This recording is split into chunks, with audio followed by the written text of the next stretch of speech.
Ahora viene el primer panel de la mañana denominado Confianza e Instituciones. Conduce este panel el subdirector de El Mercurio, don Juan Jaime Díaz.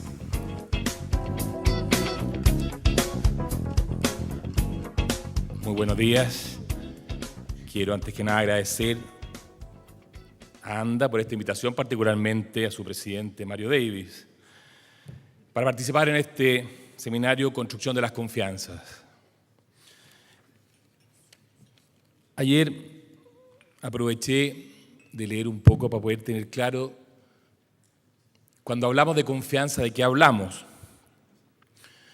La definición de la confianza normalmente se habla de un juicio que resume diversos aspectos, pero hay dos que son los principales.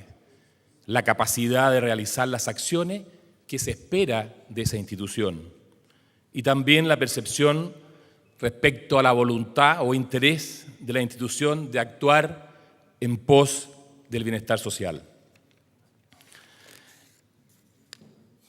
También leí un título de un informe internacional que decía: cae la confianza en empresas e instituciones y sube en expertos e iguales. Fue el resultado de un estudio que se entregó a nivel mundial este año por Corporate Excellence. Este es un estudio que se hizo en 25 países del mundo a principios de este año y casi el doble de los países había caído la confianza. En este estudio señalaba como un origen de esta caída la crisis al comienzo del 98, con el escándalo de las hipotecas basura, el caso Lehman Brothers, y claramente dejaba un saldo muy negativo de la confianza a nivel mundial. Señalaba también que las personas más cercanas, amigos, familiares y los expertos en distintas materias como científicos y académicos son los que suscitaban un mayor grado de confianza y credibilidad. Los descensos más significativos no estaba Chile en esta muestra, estaba en Brasil, importante, España y Japón. Me llamó la atención Japón, pero claramente si uno entraba en el análisis, el nivel de confianza donde más caía era con respecto a la confianza en la energía nuclear por la catástrofe que vivió ese país. Los sectores de menos confianza en esta encuesta a nivel mundial, en estos países, en esta muestra de países, los sectores políticos y también los sectores empresariales, si bien habían subido con respecto a la crisis, a la gran caída que habían tenido el año 98. Y una de las razones que daban para poder ir construyendo esta confianza es que tanto las empresas como los gobiernos tenían que informar más, con mayor frecuencia y mejor calidad, y establecer una relación mucho más intensa con sus audiencias. La manera de lograr el futuro reconocimiento y confianza, señalaba, era a través del trato de sus trabajadores, desarrollar más sus atributos sociales, la protección del entorno, el compromiso ético, además de fundamentar y ofrecer productos de servicio y calidad. Y así plantean también que hay mucha diferencia en la actitud frente a una información de una empresa con buena reputación y una empresa con mala reputación. Y aquí en este ejemplo quiero avanzar en lo que señalaba Mario, que tenemos que en este seminario ir mostrando caminos para construir la confianza. El estudio señalaba que si no confías en la empresa, creerás en forma inmediata la información negativa que de ella se entrega. Y entregaba cifras. Si una empresa que no tiene reputación sólida, o mejor dicho, tiene una mala reputación frente a una información positiva, solo el 15% la creerá después de escucharla en las primeras oportunidades, una o dos veces. Y casi el 60% de las personas creerá una información negativa después de escucharla las primeras veces. Por otro lado, el panorama cambia radicalmente para una empresa con reputación sólida, ya que más del 50% creerá una información positiva al escucharla la primera o la segunda vez, y solo un 25% creerá una información negativa de esta empresa. Señala el informe que son las empresas las que están mejor situadas en este proceso de recuperación de las confianzas frente a otras instituciones. Sin lugar a duda, estamos frente a un tema muy relevante en el mundo y también en nuestro país. Hoy tenemos en este panel 5 distinguidos panelistas para poder conversar sobre este importante tema, la confianza y las instituciones. Quiero llamar y pedirle un gran aplauso a una destacada periodista de la Universidad Católica, miembro del Directorio de Televisión Nacional y actualmente conduce un programa de análisis en Radio Agricultura y es directora de una empresa de comunicaciones. Pido un gran aplauso para Pilar Molina.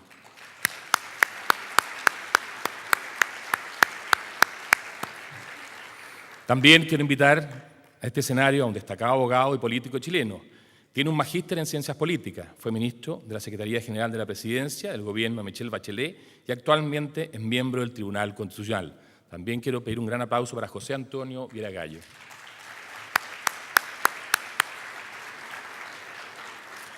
Nuestro tercer invitado es ingeniero comercial de la Universidad de Chile, es presidente de Chilena Consolidada, Grupo Zurich en Chile. Ha tenido un rol clave en el desarrollo del negocio seguro de vida, no solamente en la Chilena Consolidada, sino también en la industria aseguradora chilena como sector. En abril del 2012 fue nombrado presidente de la Asociación Nacional de Aseguradores de Chile. Invito también a este escenario a José Manuel Camposano.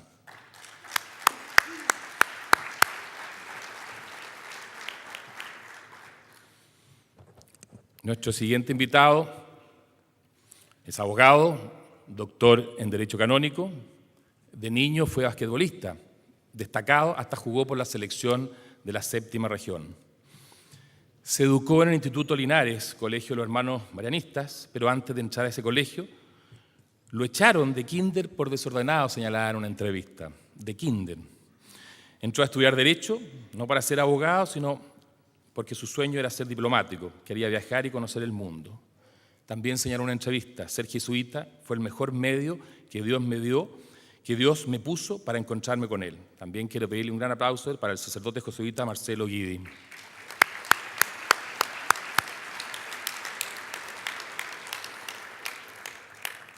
Y nuestro último panelista es doctor en Ciencias Políticas de la Universidad de París, es profesor titular de la Escuela de Ciencias Políticas de la Universidad Diego Portales, es autor y coautor de numerosos libros, entre ellos El gesto y la palabra y Los enigmas de la comunidad perdida. Su último libro, en coautoría con Francisco Javier Díaz y Patricio Navia, fue el Diccionario de la Política Chilena. Quiero pedirles también un gran aplauso para Alfredo Joañat. Antes de comenzar este panel, queremos dejar a cada uno de nuestros invitados para que nos exponga por un lapso de unos 8 minutos. Yo quiero pedirle especialmente que pongan atención en nuestro semáforo, van a partir con luz verde, después de los 8 minutos esto pasará a luz roja. Yo quiero dejar en primer lugar a Pilar Molina. Yo cuando empecé a pensar este tema, que me casaron hace como 1 mes y medio, es obvio que uno empieza a pensar qué pasa en este país con las confianzas y las instituciones. Y yo creo que no hay mucho margen para interpretaciones muy diferentes. Yo coincido con el ministro Longueira en que el contexto en el que estamos viviendo hoy día es único. Hay una supereducación que no habíamos visto. Y siempre cuando hay estos grandes momentos en que cambia la educación de la gente, unido a un cambio tecnológico que es importantísimo hoy día, que nunca vi una democracia comunicacional como la que tenemos hoy día, significa cambio en las relaciones sociales, mayor simetría, oportunidades, transparencia, más horizontalidad. Pero mi tema, y al que quiero ir luego para no hacerlos perder tiempo, es que yo creo que este proceso, que es natural y que se ha dado en otras oportunidades, se dio en la década de los 60, con grandes convulsiones sociales también, y yo diría que ahí fue la televisión. Hoy día son las redes sociales, este es un país con 23 millones de celulares, 9 millones de personas en Facebook, 4 millones en Twitter. Esta es una sociedad hiperinformada. Y los políticos, que son los que tienen que liderar este cambio, que son los que tienen que guiar, lo que han hecho es transformarlo en una oportunidad de guerra política. Y eso es mi gran crítica. ¿Qué es lo que es la confianza? El juicio que nos formamos sobre la capacidad de otra persona o institución para influir positivamente sobre nuestro futuro. El tema, nosotros podemos confiar en instituciones en un entorno político autoflagelante, de denuncia de malestar, de desigualdades, de abuso del mercado, de sospecha y descalificación política constante. Les quiero leer un parrafito de esto, fue hace 14 años. Las explicaciones que atribuyen las causas del malestar a factores tales como crecientes desigualdades, políticas neoliberales, frustración democrática y crisis de subjetividad no resultan convincentes, no se hallan avaladas por los análisis disponibles ni cuentan con suficiente apoyo empírico. El ensayista, que es José Joaquín Brunner, el año 98 señalaba que estaba todo el mundo mirando al Estado benefactor como que fuera la gran panacea, que todavía no lo han encontrado, y que había que tener cuidado con los sostenedores de estas tesis de malestar difuso y de cambios de modelos y de fines de modelos, y de ponerlos en una posición argumentalmente inobjetable, a pesar de los datos empíricos.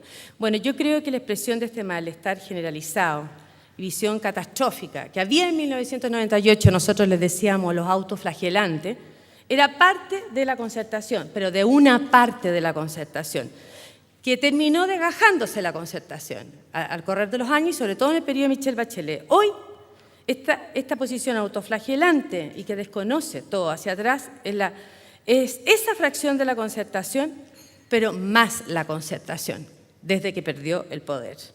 Y además la izquierda extra concertación. Bueno, estas son las típicas, ¿no es cierto?, las instituciones.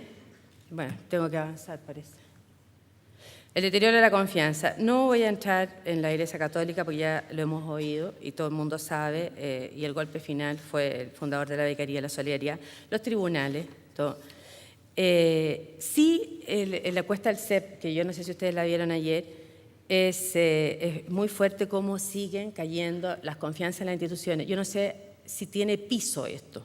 Ahora, sí debiera hacernos efecto que el que está siempre más abajo son los partidos políticos, siempre. En todas las encuestas, nosotros normalmente comentamos mucho lo mal que le va al presidente Piñera, pero no, comentamos menos porque nos parece que es como parte del entorno, que siempre los que están peor son los parlamentarios, el Congreso, los senadores, y mucho peor en términos de confianza. 6% de confianza en los partidos políticos, 10% de confianza en el Congreso, salvo los carabineros que se dispararon hacia arriba, en la muestra de la confianza, en la encuesta ayer del CEP, todos caen, movimiento estudiantil, sindicato, empresas privadas, Ministerio Público.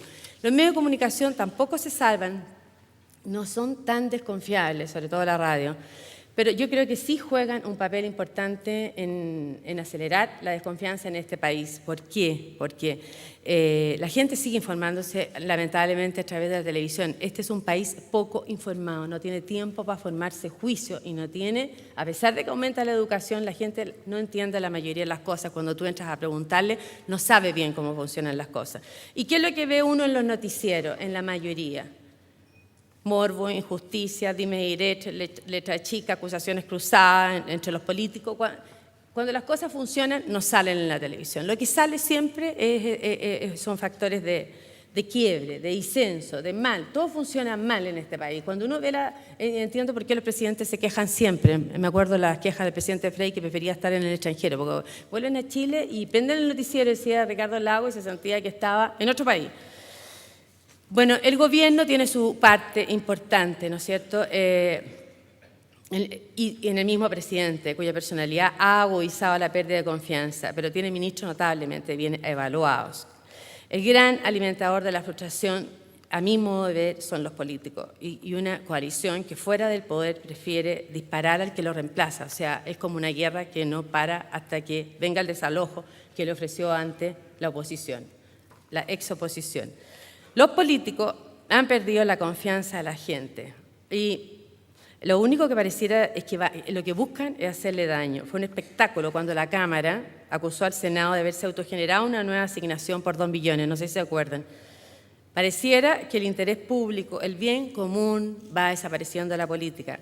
Una parte de la oposición todavía cree que tiene que legitimarse usando los movimientos sociales, cualquiera sean, los estudiantes, los Iván Fuentes, pero en el fondo lo que han hecho es socavar su representatividad. En verdad, si no se sienten representativos, debieran renunciar.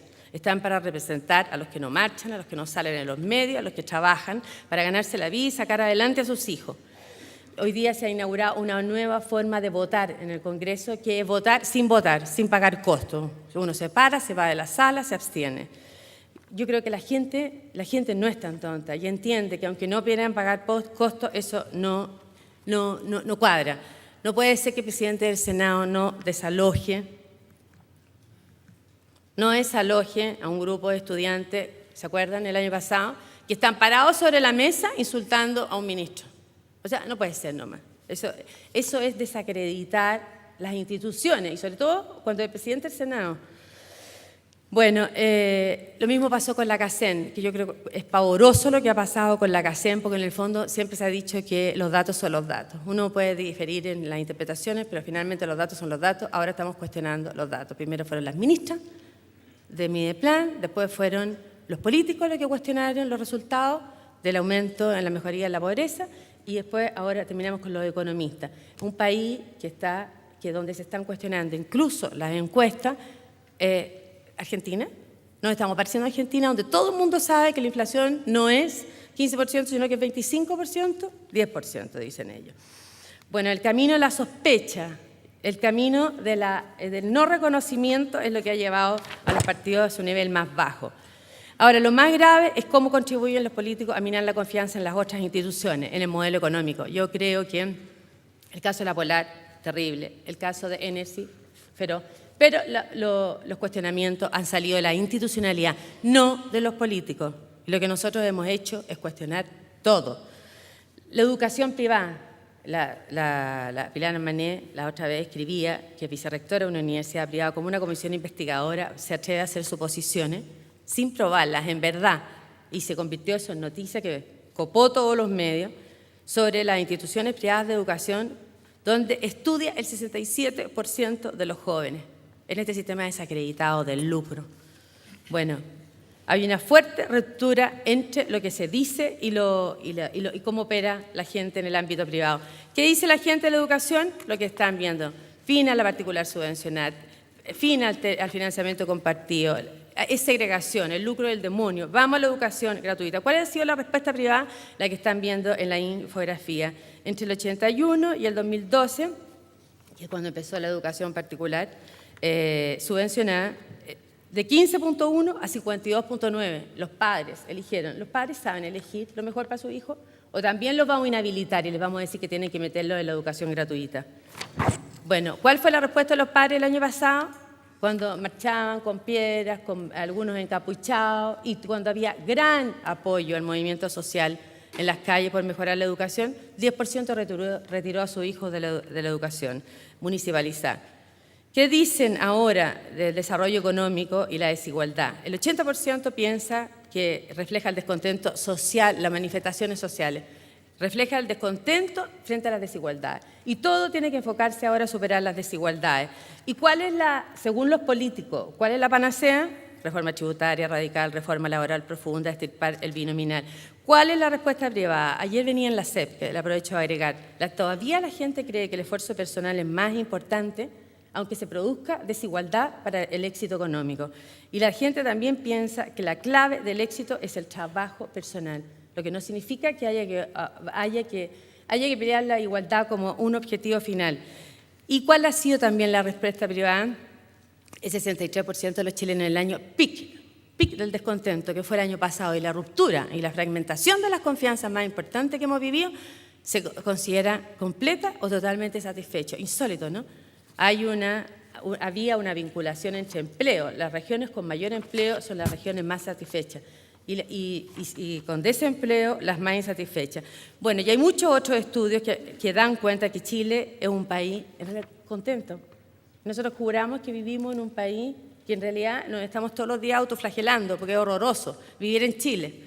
Pero sin embargo, al final la gente dice que está contenta y que están mejores que sus padres y sus hijos van a estar mejores. Hasta la ONU nos reconoce. Estamos 43 entre 156 países como de los más felices. ¿Cuál es la conclusión? Porque ya me van a pegar la patada. Happy. Eso es lo más simpático que se me ocurre. Porque al final nosotros miramos nuestro entorno familiar, nuestras posibilidades, nuestra perspectiva en forma mucho más amorosa, confiable y optimista que lo que miramos en la esfera pública. Entonces vamos, gracias a que nuestros líderes no hacen la pega que tienen que hacer, sino que más bien apuestan al desalojo, tenemos un ámbito público horroroso, autoflagelante, la educación chilena, la desigualdad, el sistema político, el mercado, todo mal. Y altos grados de satisfacción en el área privada, mi familia, la educación, mis hijos, mi trabajo, mis opciones de consumo y crédito, el acceso a la tecnología. La gente en este país quiere emprender, quiere tener negocio propio. La gente en este país confía en el sistema. En lo que no confía cada vez más son en líderes políticos que en vez de ofrecer alternativas, lo que ofrecen es pesimismo, autoflagelación y además destrucción. ¿Qué viene después? Eso es todo. Muchas gracias.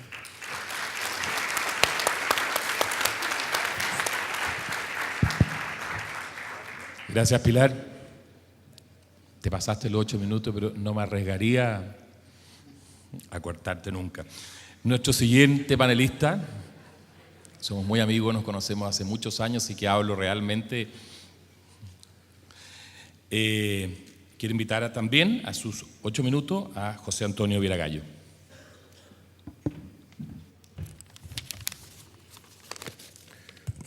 Este breve comentario hay que entenderlo dentro de la exposición que nos hizo Roberto Méndez y dentro del estimulante discurso que hizo el ministro Longueira. Cuando volví a Chile después de muchos años, me llamó mucho la atención que cuando fui a poner benzina me dijeron, mire, está en cero. Y yo dije, ¿por qué tengo que mirar? Es obvio que tiene que estar en cero. Cuando quise hacer efectivo un plan de salud para un pariente, me dijo, pero es que usted no leyó la enfermedad que no está cubierta. Hay que homologar. Eso requiere un juicio. Cuando uno va a comprar un medicamento, uno no sabe si el genérico es bioequivalente, hasta ahora. Cuando aprobamos la reforma de salud en el gobierno del presidente Lagos, siendo yo senador, los hospitales tenían que acreditarse. Hasta ahora creo que se han acreditado 3. El Parlamento acaba de despachar en forma unánime un proyecto que por 2 años prorroga el plazo para que los sostenedores privados se transformen en personas jurídicas de derecho de giro único, con lo cual se mantendría por 2 años más la confusión entre el patrimonio privado del sostenedor y la subvención fiscal. El arancel que se paga en la universidad real no corresponde a lo que se le da por crédito. En fin, podría continuar. ¿Qué es lo que veo en la sociedad? Que si bien hay confianza en el futuro del país, y si no, la encuesta reciente no explicaría por qué Michelle Bachelet tiene ese apoyo tan abrumador. Sin embargo, hay una desconfianza difusa en la sociedad chilena, que se refleja en las instituciones públicas y privadas. Se teme el abuso, se desconfía de la letra chica, hay suspicacias ante el ejercicio del poder y la autoridad, hay serias reservas al principio de representatividad y la competencia sirve pero es leal, es la cancha pareja. En un país tradicionalmente respetuoso de la ley se difunde la transgresión a las normas, la delincuencia. Hablo de un caso personal. A mí mismo me clonaron la tarjeta hace 2 meses. Entonces, este medio de pago tan importante en la sociedad moderna, uno tiene restricciones para usarlo.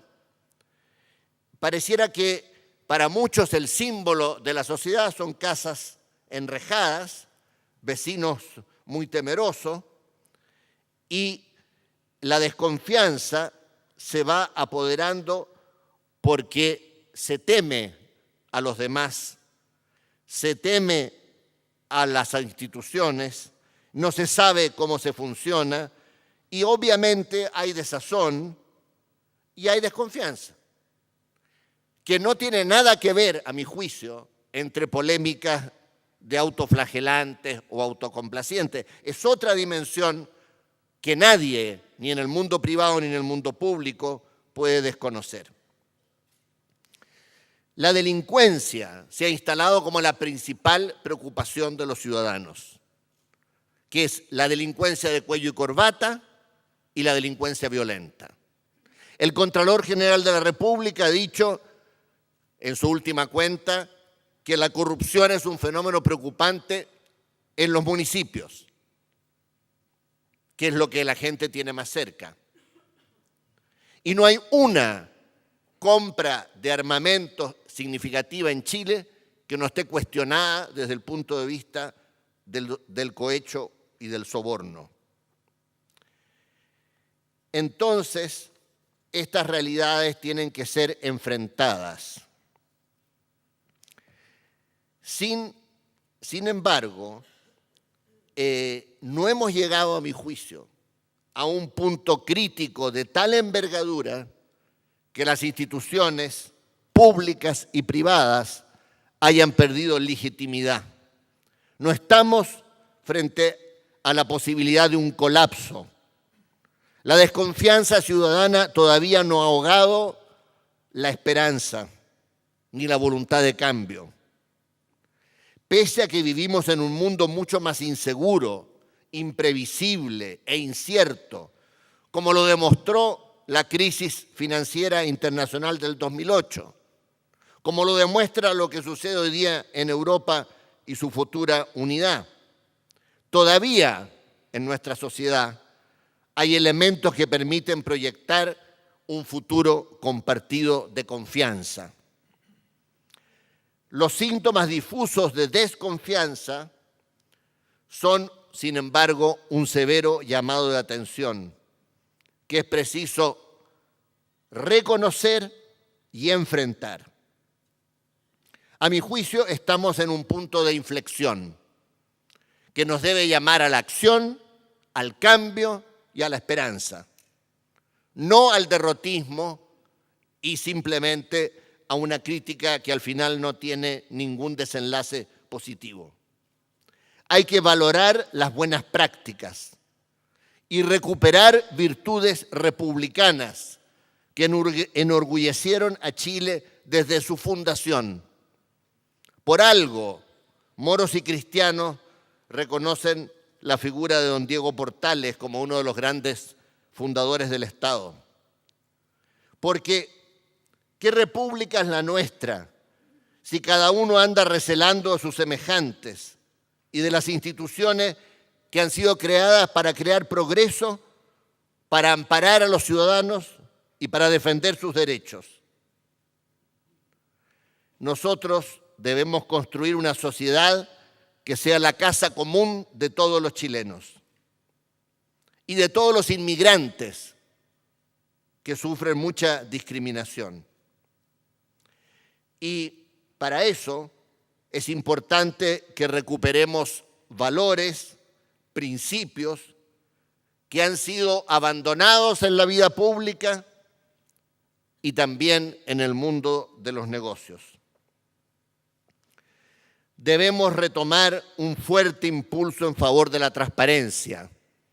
Lo dijo bien el ministro Longueira.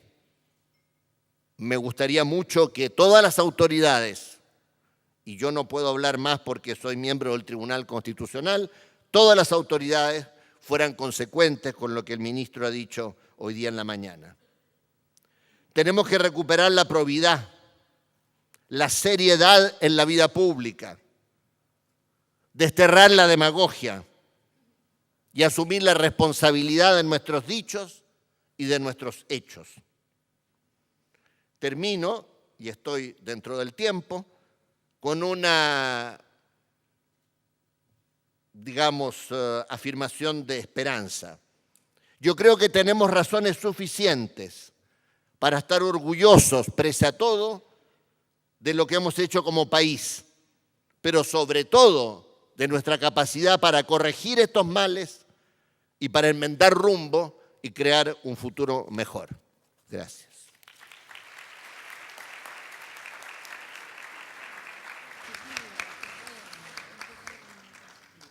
Gracias, José Antonio. Quiero dejar con ustedes a José Manuel Camposano. Agradezco a los organizadores la invitación a participar a este seminario.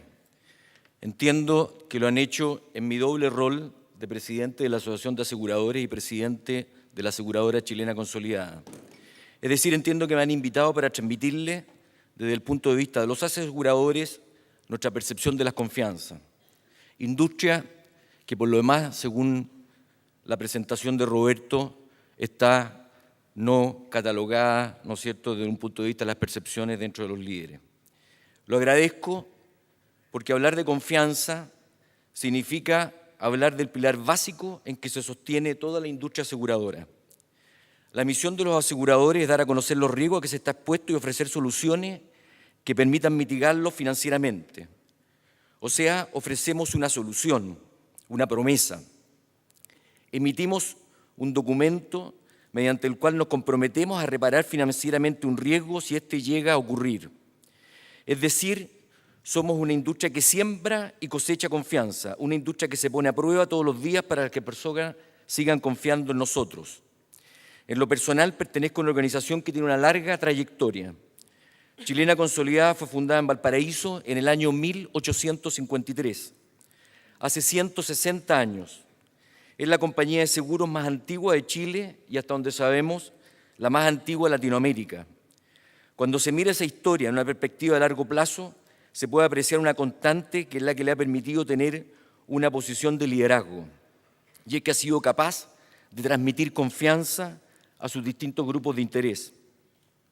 En estos 160 años ha debido sortear innumerables eventos y situaciones, catástrofes, terremotos, crisis económicas, crisis sociales. A pesar de ello, ha estado no solo vigente, sino que liderando su industria en los 3 siglos de la historia de este país. En el mundo de los negocios, muchas veces se dice que la historia no vale porque lo que importa es el futuro. La historia, con su suma de situaciones y experiencias, es lo que va construyendo las confianzas y por ende el futuro. La base del éxito de largo plazo de una organización comercial es construir confianza. Construir confianza con los clientes, otorgándoles una experiencia superior que haga que nos elijan. Construir confianza con los colaboradores, de manera que se desarrollen profesionalmente y personalmente en nuestras organizaciones. Construir confianza con los accionistas, de manera que nos entreguen los recursos que requerimos para crecer. Y finalmente, construir confianza con nuestros reguladores y con la comunidad en general. Permítanme mostrarles en imágenes lo que nosotros entendemos por confianza.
difícil definir confianza porque, como muestra el video, la confianza es una emoción. Se construye con experiencias, con promesas cumplidas y compromisos respetados. Pero basta una mala experiencia para que pueda irse en un segundo. La confianza se gana y se fortalece, o se debilita y se pierde. No hay más alternativa. Queremos confiar. Necesitamos confiar para sentirnos seguros. La confianza no es solo un tema de hoy, es un gran tema inherente al hombre desde siempre. Porque en la búsqueda de protección, confiar es una necesidad ancestral en un aspecto que está en el ADN de todos nosotros. La confianza también es una apuesta a que las cosas serán de una determinada manera para poder proyectarnos. En estos días en especial, estamos viviendo una época compleja en el mundo. Las crisis económicas, los indignados, las protestas nos hablan de que hoy el denominador común es la preocupación y la incertidumbre. En pocos años hemos doblado la cantidad de habitantes en el planeta y hay dudas de que la sociedad pueda darles el bienestar a que aspiran. Por primera vez en la historia moderna, los padres ya no tienen la certeza de que sus hijos tendrán un estándar de vida superior a lo que ellos tienen. Vivimos en una época en la que vemos una pérdida de confianza en las instituciones. Las mediciones y encuestas sí lo han demostrado. Las personas exigen mayores beneficios, más transparencia y mejores oportunidades. En este escenario, lo que se demanda es confianza y las instituciones que logren transmitirla serán las que tendrán éxito. Obviamente, el construir confianza es nuestra primera preocupación como aseguradores. ¿Cómo no serlo? Si dijimos que estamos en una industria en que la confianza es el pilar básico en que se sustenta. ¿Qué estamos haciendo para lograrlo? Necesitamos transmitir de que jugamos limpio, que cada vez más nuestros clientes tienen toda la información a la vista, cada vez más acceso a productos claros y precisos. Queremos transmitir que que la confianza se sedimenta en la transparencia, en el proceder y en el cumplimiento de las obligaciones. Por eso sostenemos que mientras más y mejor calidad de información tengan los asegurados al momento de contratar y mientras la experiencia de pago de los siniestros de nuestros clientes sea buena, más confianza depositarán en nuestros productos. La actividad aseguradora se valora en las malas circunstancias. Cuando nada pasa, podemos ser considerados caros y burocráticos, hasta innecesarios. Pero es nuestro compromiso indeclinable el que permite que cuando los siniestros suceden, cuando los malos momentos ocurren, nuestro trabajo se aprecia. Somos una industria que está siempre en la mira, porque somos los que pagamos cuando todo falla, somos los que respondemos cuando nadie más puede hacerlo. Las cosas pasan y van a seguir ocurriendo y por eso todos los días construimos un poco más de confianza y esto es mucho más que un eslogan, más bien es una realidad que se manifiesta cuando respondemos, cuando cumplimos con nuestra parte del trato. El terremoto del año 2010 fue una de las mayores pruebas para nuestra industria. Eran miles las empresas, casas, edificios y vidas aseguradas. Todos necesitaban respuesta, todos necesitaban recuperar sus bienes asegurados, todos necesitaban todo ahora ya. Fue una operación sin precedente. Posiblemente ustedes no lo saben, pero ha sido la mayor catástrofe que ha tenido que enfrentar una industria aseguradora en el mundo en términos relativos. Hoy es un ejemplo en el mundo, porque en solo 10 meses cumplimos con el 100% de los 200.000 hogares con tragedias derivadas de este terremoto. Nuestra industria se va construyendo con hechos concretos, con respuestas concretas frente a situaciones reales. Por hoy, la confianza está de moda. Unos la buscan, otros la promueven, unos la proclaman como un derecho, otros la perfeccionan y le agregan valor. Pero en definitiva, no es un tema de hoy. Siempre ha estado presente. Muchas gracias.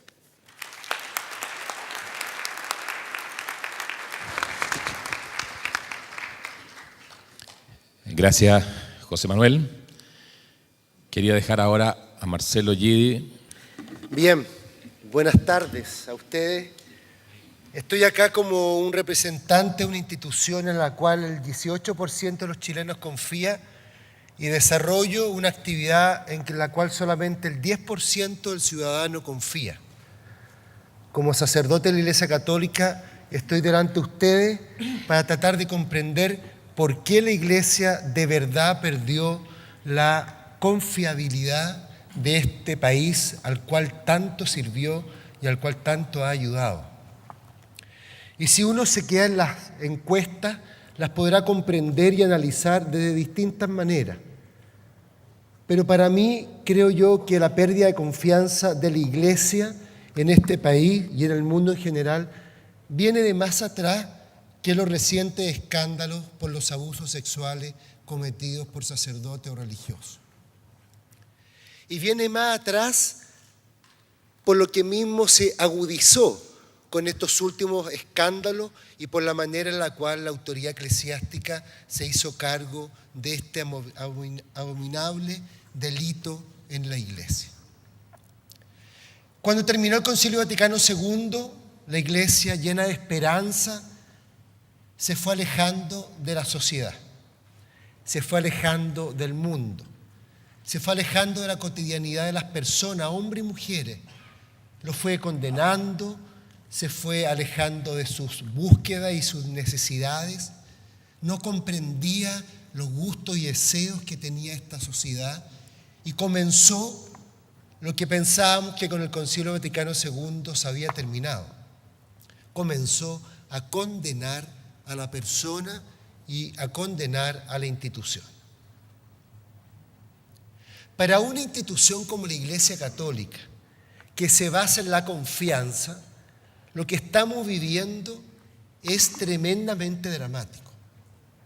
Perder la confianza cuando el vínculo de la fe es un vínculo de confianza es anular cualquier experiencia, cualquier proyecto pastoral, y es cosa que ustedes mismos analicen y piensen si la Iglesia en estos últimos 12 años algún proyecto atractivo ha propuesto a la sociedad.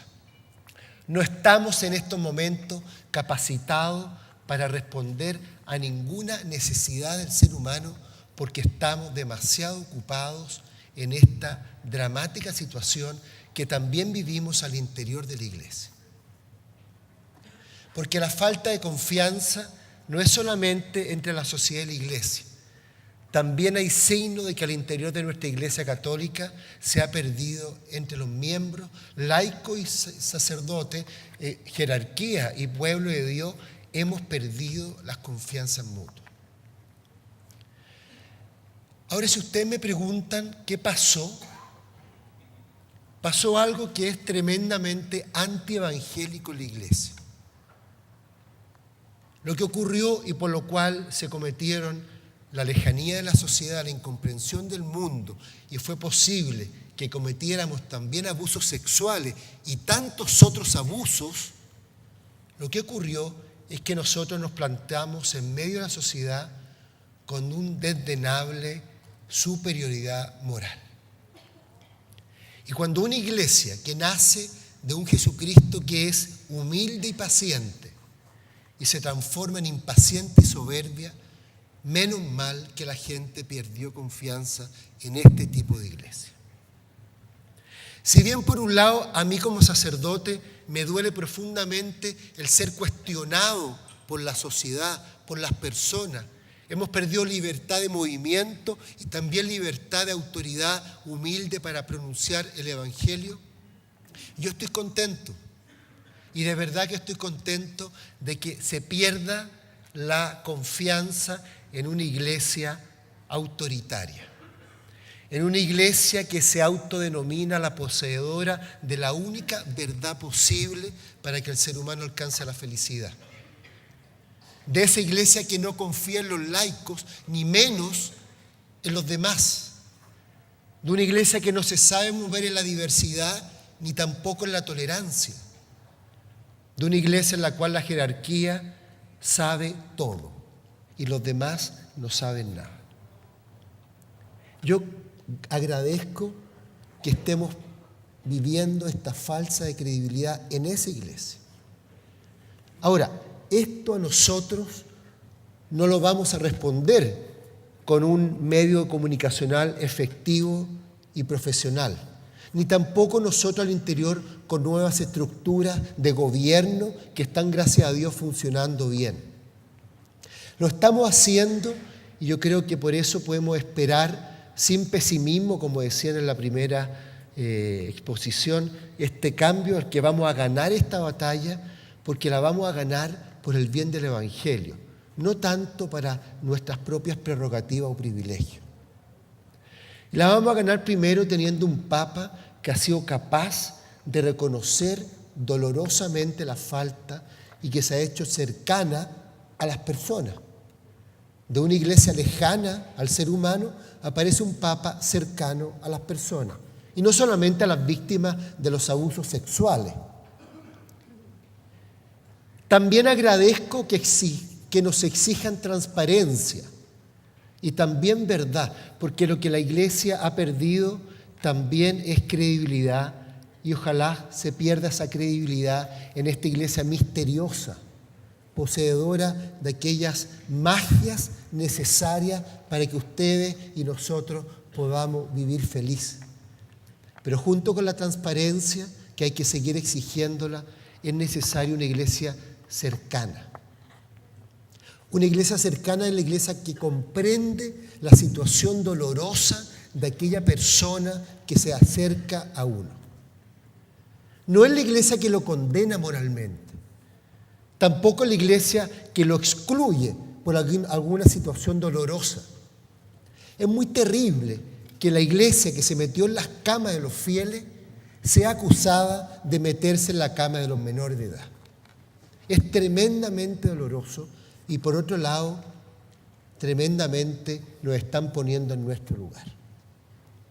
Nosotros, si no estamos en los corazones del ser humano, comprendiéndolo, animándolo, no sacamos nada con estar proclamando dogmas de fe que no tienen ni un sentido ni ninguna validez para el ser humano. ¿Qué ocurre? Santa Teresa de Jesús, esta gran mujer en la Iglesia Católica, no solamente nos hace recordar que la mujer tiene que tener un importante papel en nuestra comunidad eclesial. Ella decía una frase que yo creo que es una gran bofetada a la Iglesia de estos últimos tiempos, en la cual me incluyo. Ella decía: más le temo a los que tanto temen al demonio como al demonio mismo. Una iglesia que está permanentemente diciéndole a los demás dónde está el demonio, pero no le está ayudando a comunicar dónde está Dios, menos mal que en esta iglesia se perdió la confianza. Menos mal. Ahora, para este cambio creo yo que nosotros, pastores, requerimos volver a ser humildes. No podemos tener ni una jerarquía autoritaria prepotente, ni tampoco sacerdotes poseedores de la verdad e instrumentalizadores de la conciencia de los demás. Eso no lo podemos seguir tolerando. Y digo no lo podemos seguir tolerando porque ha existido y todavía existe en algunas situaciones. Pero también necesitamos laicos que realmente asuman la responsabilidad con madurez y entusiasmo de hacerse cargo y responsable de esta recuperación de la confianza. Porque en el caso de la Iglesia Católica se perdió una confianza que habíamos adquirido. Por eso yo hablo de una recuperación de la confianza que pasa por esta actitud de mayor humildad y sencillez, de verdaderamente asumir la fragilidad en la cual estamos constituidos, pero sobre todo de volver al Evangelio. Debemos dejar de estar buscando la respuesta a ustedes y al mundo desde los dogmas de los concilios, sino que tenemos que volver al Evangelio y ser cercanos y liberadores, como Jesucristo lo fue de todos nosotros. Yo por eso creo que no podemos vivir sin confianza y tenemos que recuperar la confianza. Muchas gracias.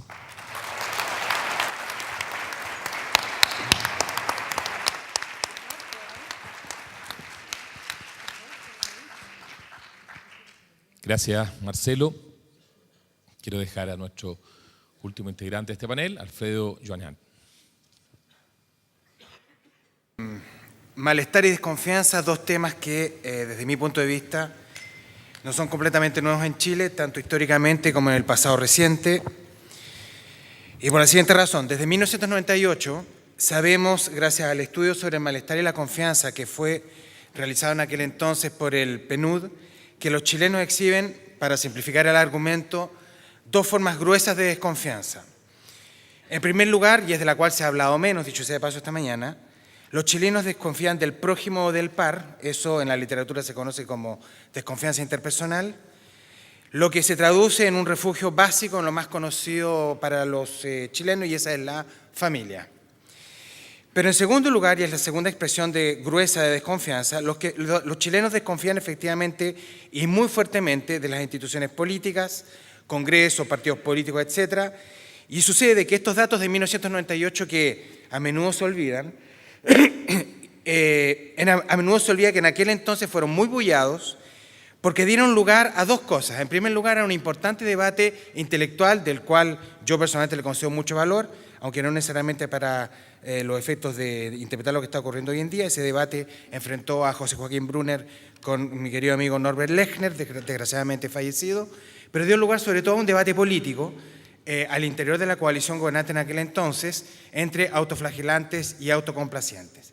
Y sucede que, del mismo modo, tal como lo muestran los datos de Roberto Méndez, los datos sobre desconfianza no han variado mucho, al punto que se han agravado, porque efectivamente se han sumado síntomas de desconfianza hacia instituciones, esta vez no políticas, como la empresa o la iglesia, tras escándalos de corrupción económica y de pedofilia. Eso es así. Y a pesar de todo, y aquí es donde quiero complejizar el argumento, a pesar de todo, los chilenos seguimos viviendo apegados a la lógica de las instituciones, contrariando todas las apariencias de las encuestas de opinión. La pregunta es por qué y cómo explicar eso. En primer lugar, es importante acá distinguir juicios u opiniones de apego o desapego, de afección o desafección a instituciones, que es lo que registran las encuestas de opinión, con lo que son comportamientos sociales. Para usar solo un ejemplo, dígase lo que se diga, y se quiera o no se quiera, los chilenos pueden tener una pésima opinión del Parlamento y de los partidos, pero en el secreto de la urna y a la hora de los cubos, los chilenos van a seguir votando y, ojo, valorando a su diputado o senador.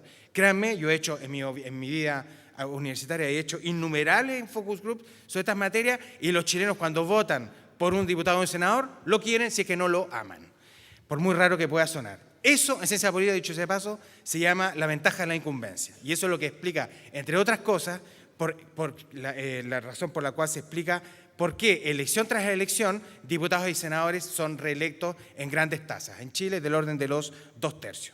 Evidentemente que a partir de ahora, con el nuevo electorado, no sabemos muy bien qué es lo que va a ocurrir. En segundo lugar, y se desprende lo que acabo de mencionar, aquí yo necesito abogar por una lección de método. Es importante privilegiar a la hora de explicar el comportamiento efectivo más que lo que los chilenos opinan sobre las instituciones, para lo cual me permito hacer un recordatorio totalmente banal pero que me parece es sumamente ilustrador de lo que quiero decir. Chile es uno de los pocos países en el mundo en donde las leyes se venden en la calle. Y sucede que las leyes son los códigos que regulan buena parte de la vida institucional de los países. ¿Se puede entonces, me pregunto, vivir en la desconfianza con las instituciones, con niveles de desconfianza como los que reflejan los datos de Roberto Méndez? La respuesta es ambigua y es doble. Me parece que sí, mientras que los comportamientos políticos, electorales, de mercado, de intercambio, etcétera, reproduzcan en los hechos a las instituciones. Pero al mismo tiempo, me parece que no, porque las sociedades, cuando cruzan determinados umbrales de desconfianza, por ejemplo, en el marco de escándalos o de crisis de corrupción, el juicio o la opinión puede terminar coincidiendo con los comportamientos reales. Y eso es un cambio de estado.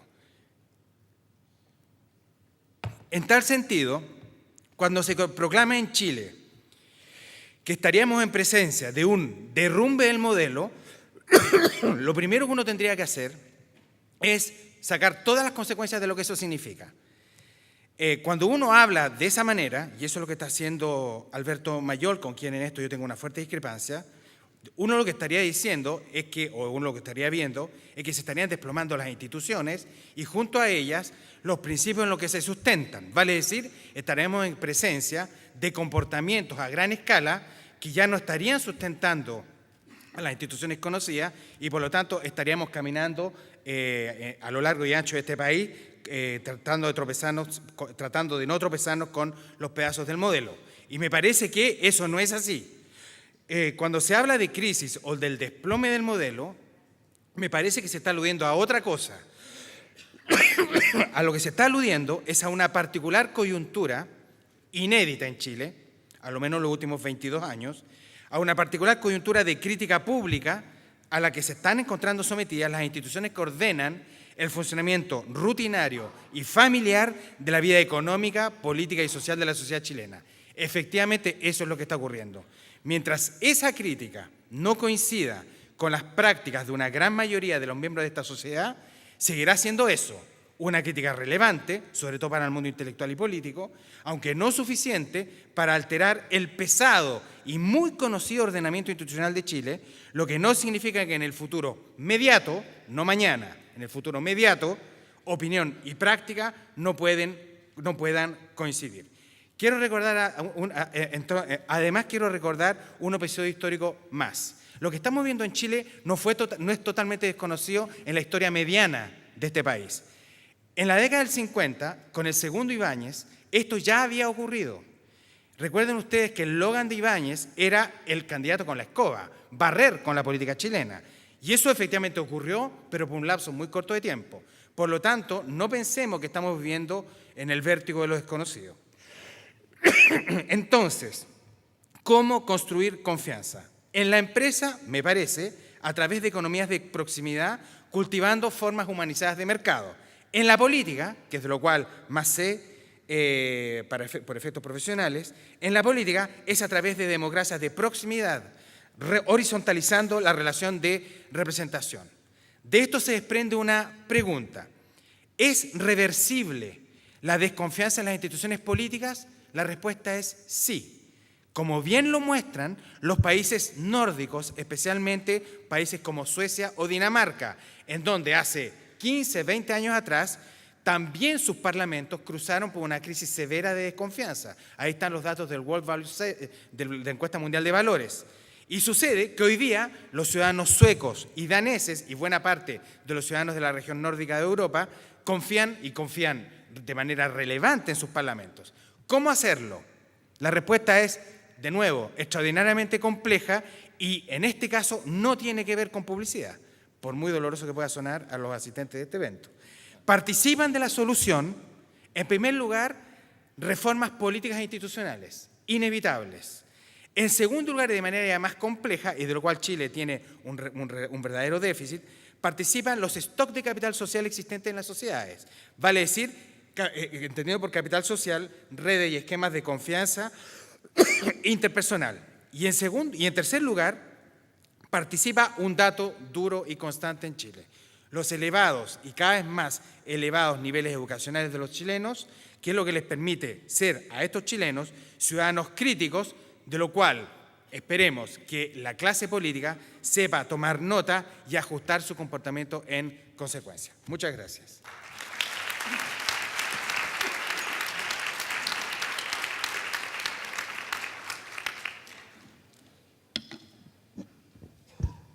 Gracias, Alfredo. Bueno, tenemos algunos minutos para poder conversar, nos hemos ido atrasando en el tiempo, pero me gustaría preguntarles distintos temas a cada uno de ustedes, pero quiero primero que nada plantearle a Juan Antonio y a la Pilar que yo escuchaba la conversación que ustedes tenían mientras el padre Guidi hablaba y habían quedado muy impactados con las palabras, lo que él dijo. Me gustaría que ustedes una reflexión con respecto a lo que hizo el padre Marcelo Guidi. Pilar. Las damas primero, dice el dicho. Fuerte lo encontré. Fuerte. Lo encontré muy fuerte porque, sobre todo la frase cuando dice el padre de que la iglesia se metió en las camas de los fieles y los acusaron de meterse en las camas de los menores. Y terrible porque en el fondo es cierto, yo no sé cuántos años puede demorar la reconstrucción de un vínculo que, como él dice, es la fe y es básicamente confianza. O sea, ¿qué oportunidad le vamos a dar nosotros como sociedad a la iglesia? Porque yo no tengo ninguna duda que a todos nos ha significado esto un remesón de distintas maneras. Y lo que más a mí me apena es pensar en los sacerdotes, lo mal que lo están pasando. En los buenos sacerdotes que hay miles, y son muchos más buenos sacerdotes. Cuando uno está mal, cuando yo he estado mal en algunos periodos de mi vida, no habría sido capaz de venir para acá. No soporto cruzar una calle y que me miren. O sea, te sientes vulnerable, estás mal. Digo, ¿qué les pasará a estos pobres sacerdotes cuando los cuestionan? Y cada uno además se siente en el derecho de tirarles una piedra. Difícil. Bueno, yo comparto todo lo que ha dicho el padre, además creo que está avalado por la historia de la Iglesia, que ha sido la mezcla entre luces y sombras. Si no, no se podrían entender grandes reformadores como Lutero, como San Francisco de Asís, y a su vez estamos viendo algunos la serial de los Borgia, que era nada menos que de los papas. Entonces, creo que son cosas que ocurren en la Iglesia. Lo que sorprende en este caso, a mí por lo menos, es la masividad y la universalidad del escándalo. Y creo que eso la Iglesia tiene que sacar las consecuencias de eso, que no es el caso ahora de decir cuáles serían. José Manuel, me gustaría también tu opinión. Bueno, impresionado por lo que dijo el sacerdote, ¿no es cierto? Y muy valiente además por el reconocimiento, ¿no es cierto?, de lo que está pasando. Lamentable, porque yo creo que la Iglesia Católica es una institución muy importante, y yo creo que también refleja un poco la bipolaridad en todos estos temas, porque si uno va a la iglesia, todas las iglesias están llenas, no solo una vez en un día domingo, sino que todos los días están llenas. Hay mucha gente que es muy leal a la iglesia a pesar de esto que está pasando. Marcelo. La pregunta que yo me hago, asumiendo las responsabilidades que como institución, iglesia tenemos, ¿no?, es cómo fue capaz la sociedad de permitir una iglesia tan doctrinaria. ¿Cómo fueron capaces ustedes de aceptar que nosotros, sacerdotes, fuéramos los dictadores de las verdades, que a ustedes los rigieran y que ustedes nos hicieran cargo de la reflexión, de la comprensión, de tanta experiencia humana que nosotros las desacreditábamos?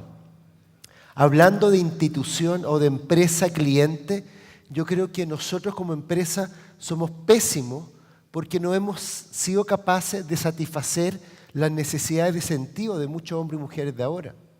Y obviamente que cuando una empresa no satisface la expectativa, viene cambiada por otra empresa. Entonces, es también una sensación de vuelta, ¿no? Yo creo que por eso hoy en día la iglesia tiene que construirse junto con la sociedad.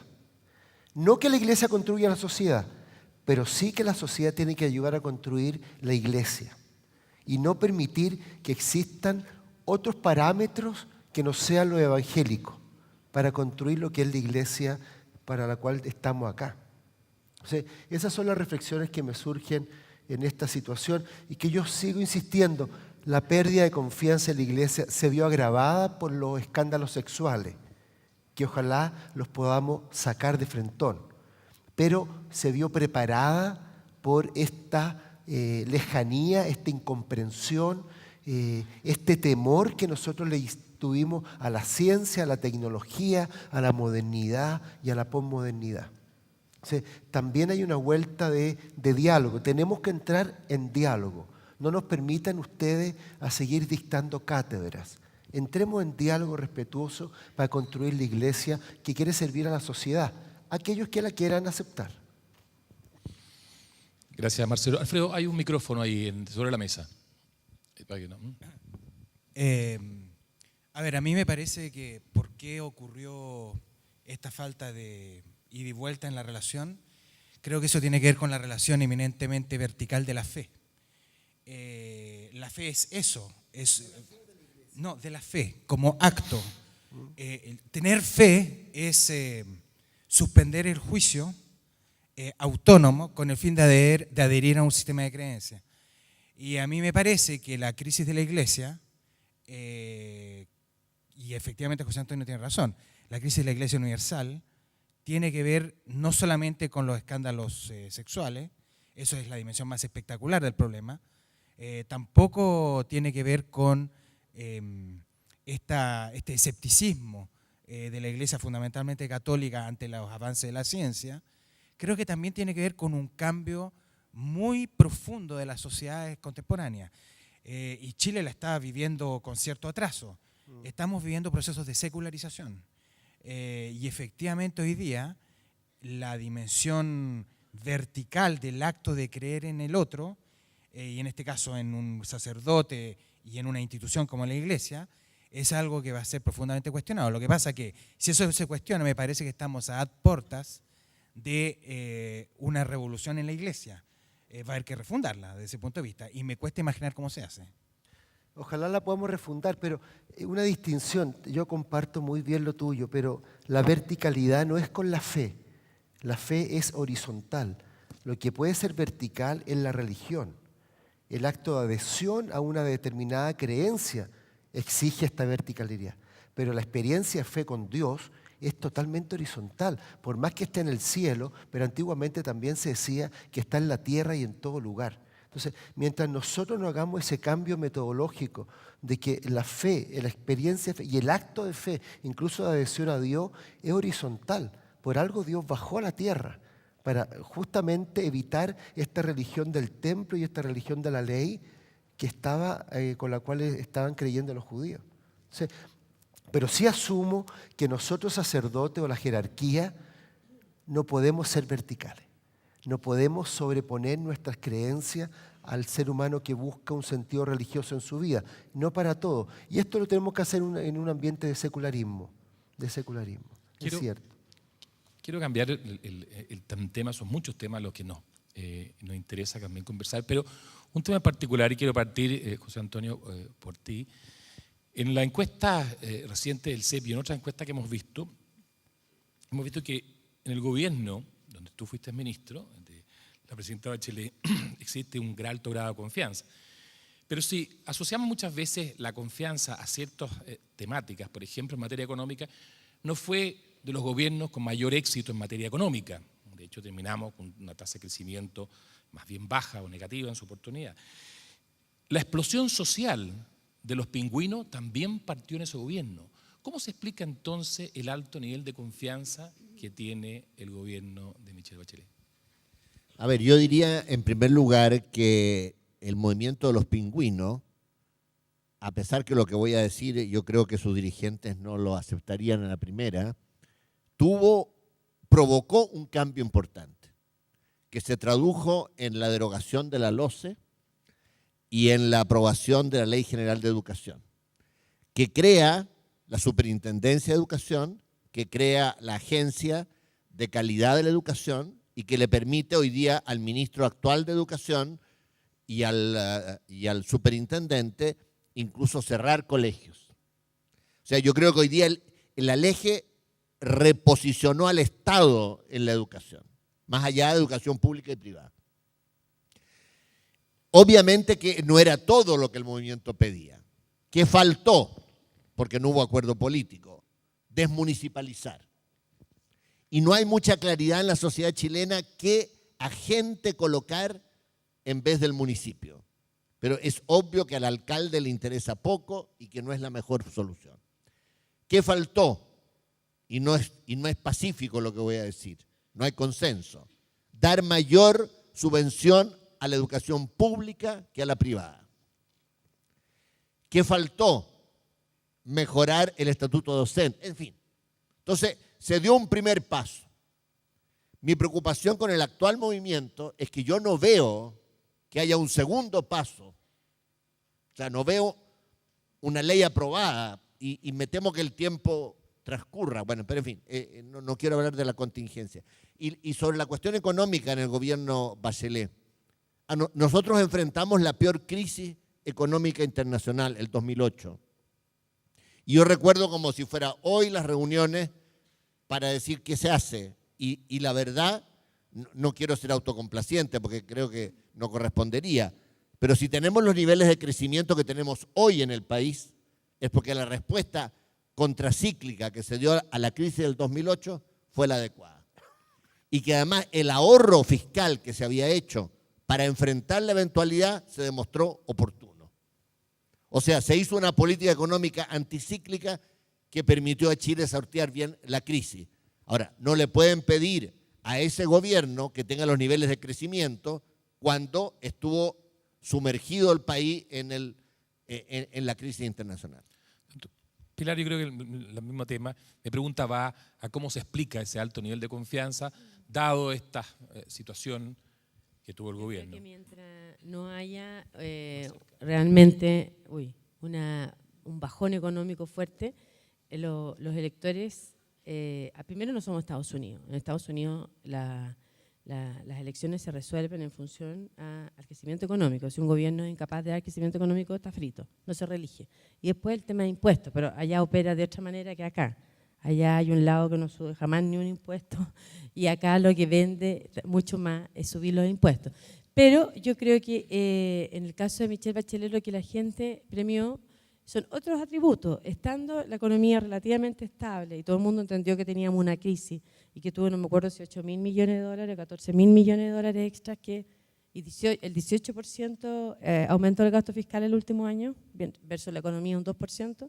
Entonces, claro que en esos casos tú premias otros atributos, y el atributo que ha tenido siempre Michelle Bachelet, que yo creo que lo sigue teniendo, es que ella se ve más allá de los partidos. Ella se ve como una persona que no cae en los juegos que además desacreditan los partidos. Y bueno, de hecho, toda la fuga de la concertación, todos los díscolos son en el periodo de la Bachelet, que se van del Partido Socialista, del PPD, y sin embargo, yo creo que hoy día no sería lo mismo Bachelet en este esquema que lo que fue antes, porque no sé si ella podría gobernar de nuevo con Velasco. Velasco está compitiendo.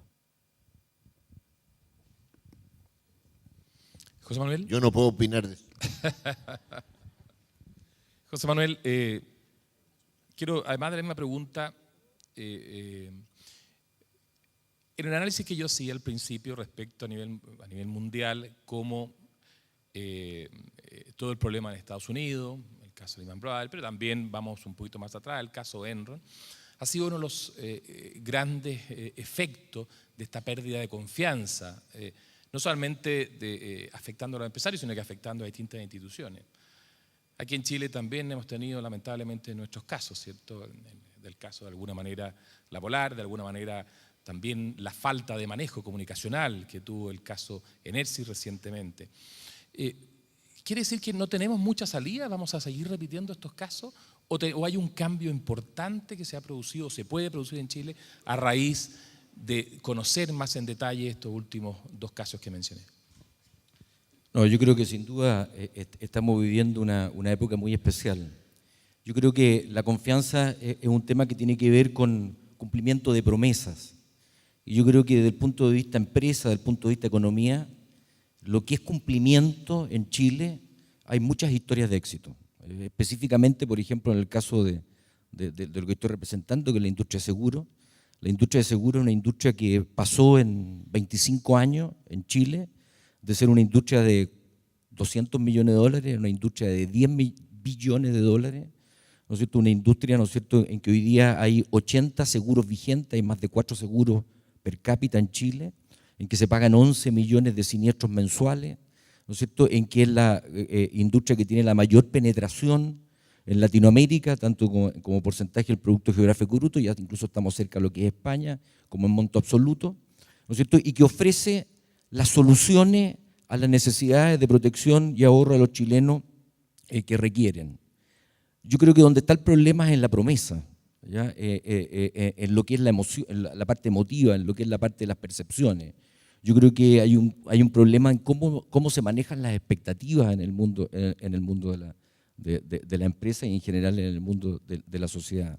Y ahí es donde estamos fallando, ¿no es cierto? Y ahí es donde hay que hacer, ¿no es cierto?, el mayor esfuerzo de poder comunicar, ¿no ¿no es cierto?, cuál es la promesa, el cumplimiento de la promesa, y también saber comunicar también muy bien cuando se cometen errores como lo que tú has dicho. Sí, Pilar. Yo tengo la sensación que la empresa va desfasada de las expectativas. O sea, va cumpliendo lo que lo obligan a cumplir. Lo que decían delante el ministro Longueira cuando se hizo el famoso reglamento, el CAE, que a mí me parece que es mínimo que exista, que es la carga acumulada equivalente, que tú sepas en verdad cuánto estás pagando. Los bancos siempre se negaron a entregarte esa información. O sea, y siempre vamos con todo. O sea, tú no sabes la rentabilidad. Si tú pones un fondo mutuo, tú no sabes la rentabilidad real. Se niegan a dártela. Van a inventar 1000 chivas con tal de no dártela, descontadas las comisiones, descontado todo. ¿Cuánto es verdad lo que estás ganando? ¿Cuál fue la rentabilidad en el último año? Entonces, siempre van detrás y eso hace muy mal. En términos de confianza, yo creo que lo peor que le pasa hoy día a la empresa es eso, que uno siente que responde solo cuando llama al CERNAC. Uno llama al CERNAC, y ahí los tiene chanchitos dando la respuesta. No puede ser. José Manuel, tú estás en cierta forma representando al mundo empresarial acá. Creo que lo que dice Pilar reafirma lo que estaba diciendo, digamos, ¿no es cierto?, de que aquí, ¿no es cierto?, el problema, ¿no es cierto?, de la pérdida de confianza en lo que es el mundo de las empresas tiene que ver y pasa por un tema de comunicaciones. Y aquí estamos incluso en un seminario del mundo de las comunicaciones. Marcelo, yo quiero saber qué piensas tú, cómo avanzamos hacia adelante, no solamente en la iglesia, sino que en todas las instituciones que son parte importante de esta sociedad, en la reconstrucción de esta confianza, que es el tema que hoy día nos convoca. Cuando usted expuso, Roberto, qué significaba para la gente la publicidad, deseo, decisión, entretenimiento, identificación, siempre la palabra que identificaba era el yo, el mí. Y como tú también explicaste, mientras no creamos en el tú, de nuevo, nunca vamos a poder generar lazos de confianza. Y este es el gran efecto de una sociedad individualista, no solamente secularizada, que estamos viviendo para uno mismo. Entonces, no necesito las instituciones sino en cuanto me sirvan, no en cuanto yo puedo aportar a que la institución realice un mejor servicio. Y el consumidor que la publicidad o la empresa ha generado es simplemente un consumidor glotón, no el consumidor propositivo que con la empresa o con la iglesia genera la nueva línea de productos. Por eso es interesante este seminario de conversar, porque creo que los publicistas se hagan cargo de una necesidad previa del ser humano, antes que simplemente generarle la necesidad para el consumo, es que también hay un cambio de óptica de la empresa de la publicidad, ¿no? Una empresa, una asociación de anunciadores que se hace cargo precedentemente de una necesidad de nuestro país. Nuestro país no se va a poder generar ni va a ser moderno si hay estas graves desconfianzas, no solamente institucionales, sino que también a nivel de personales. Eso no es posible. Por eso hay que generar estos lazos de nuevo, pero la empresa como los individuos tenemos que cambiar actitudes y modos con los cuales ofertábamos y también con los cuales queríamos obtener ganancias. Si solamente vemos que la industria gana, que los bancos ganan, pero que el deudor aumenta, que el consumidor se empobrece, vamos a perder la confianza por más que me guste el producto o por más que el banco me ofrezca beneficios. Lo mismo con la iglesia. Gracias, Marcelo. Usted nos está acabando el tiempo, pero Alfredo, quiero hacer la última pregunta. En la última encuesta CEP, la institución que tiene mayor confianza por parte de la ciudadanía es Carabineros. Y si bien hablamos de que los políticos es la institución que tiene menor confianza, la segunda menor confianza son nuestros tribunales de justicia. Entonces me gustaría que tú hicieras un análisis, Carabineros, la institución con mayor confianza, nuestra justicia, la institución o la segunda institución de menor confianza en este país. Estamos frente a un problema serio, a un problema ahí de la actuación de los tribunales, de nuestras leyes. Me gustaría saber tu opinión. Bueno, yo no me puedo meter en la cabeza de las 1.200 personas que fueron entrevistadas en la SEP, pero tengo la impresión, arriesgaría una hipótesis, y es que la cacofonía que se arma regularmente por diarios y televisión, sobre todo por televisión, dicho de paso, sobre fallos que producen sorpresa para buena parte del mundo político, al punto que esa sorpresa es transformada en atentado al sentido común, eso tiende a ser registrado por las personas comunes y corrientes. Porque a decir verdad, yo me hago la pregunta de cómo personas comunes y corrientes, vale decir, no nosotros, personas comunes y corrientes, cómo esas personas experimentan en la práctica la desigualdad o la injusticia en los tribunales de justicia. Me parece que eso no necesariamente está ocurriendo, cosa que habría que verificarlo, comprobarlo, porque eso significaría, si lo estuviesen realmente experimentando, que tenemos un sistema que no termina, un sistema judicial que no está haciendo sentido práctico a las personas comunes y corrientes. Y me parece que el problema no está ahí, creo que es un problema más bien de percepción y de construcción del fenómeno tribunales de justicia. Sí, por favor. El problema es que la justicia nunca va a ser muy popular, porque siempre es de a dos que litigan y uno pierde. O sea, por lo menos hay un 50% que siempre va a creer que debió ganar y que perdió.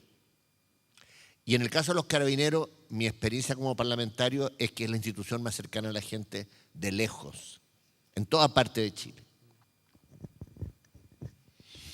Gracias. Bueno, lamentablemente también el semáforo corre para todos.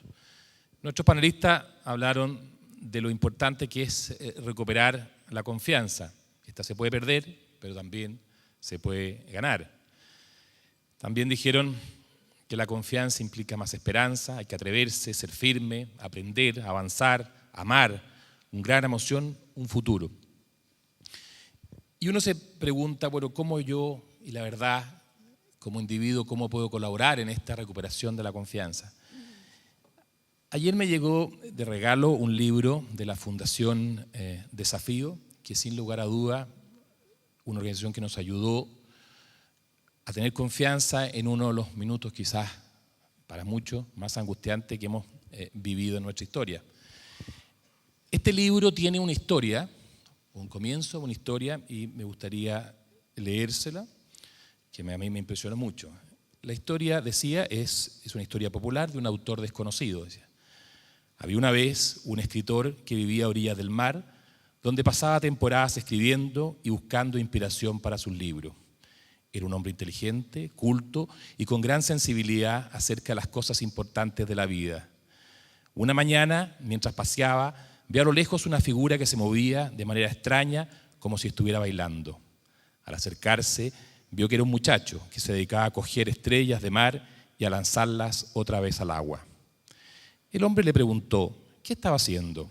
Este le contestó, recojo las estrellas de mar que han quedado varadas. La marea ha bajado demasiado y muchas morirán. Dijo entonces el escritor, pero esto que haces no tiene sentido. Hay miles de estrellas en esta playa, nunca tendrás tiempo de salvarlas a todas. El joven miró fijamente al escritor, cogió una, la lanzó con fuerza por encima de las olas y exclamó, a esa sí le importa. El escritor se marchó un tanto desconcertado, no podía explicarse una conducta así. Esa noche no durmió bien, soñaba con el joven y las estrellas de mar en las olas. A la mañana siguiente corrió a la playa, buscó al joven y le ayudó a salvar estrellas. Quiero agradecer la participación en este seminario de Pilar Molina, José Antonio Viragallo, José Manuel Camposano, Marcelo Guidi y Alfredo Oñonán, para quien les pido un gran aplauso. Muchas gracias.